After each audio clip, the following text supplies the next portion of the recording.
الحمد للہ رب العالمین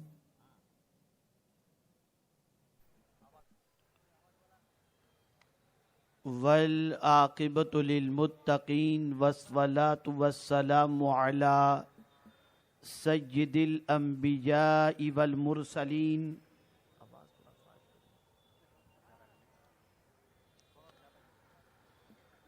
وعلى آلہ واصحابہ الطیبین الطاہرین اما بعد فاعوذ باللہ من الشیطان الرجیم بسم اللہ الرحمن الرحیم کما ارسلنا فیکم رسولا منکم یتلو علیکم آیاتنا وَيُزَكِّيكُمْ وَيُعَلِّمُكُمُ الْكِتَابَ وَالْحِكْمَةَ وَيُعَلِّمُكُمْ مَا لَمْ تَكُونُوا تَعْلَمُونَ صدق اللہ العظیم۔ قابل قدر علماء ذوی الاحترام و حاضرین و حاضرات جشن عید میلاد النبی صلی اللہ علیہ وسلم، السلام علیکم ورحمۃ اللہ وبرکاتہ۔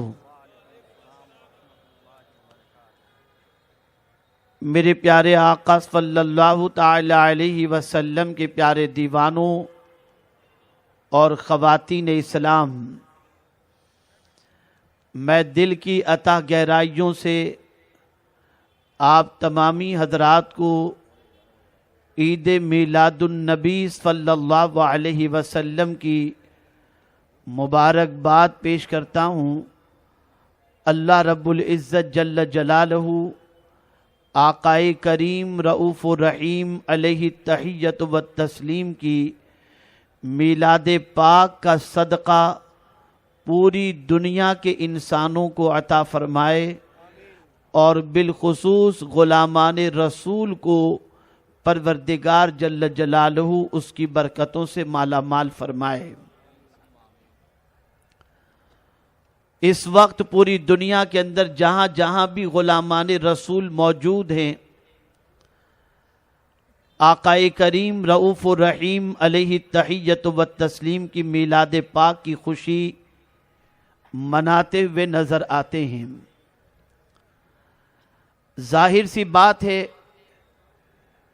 کہ کوئی نہ کوئی تو معاملہ رسول اعظم صلی اللہ علیہ وسلم کا ایسا رہا ہوگا جس کی وجہ سے کم و بیش 14 صدیاں گزر گئیں، آقائے کریم صلی اللہ تعالی علیہ وسلم کو یاد بھی کیا جاتا ہے، اور ہر آنے والے دن میں رسول اعظم صلی اللہ تعالی علیہ وسلم کے ماننے والوں کا اور ذکر کرنے والوں کا اضافہ ہی ہوتا چلا جاتا ہے۔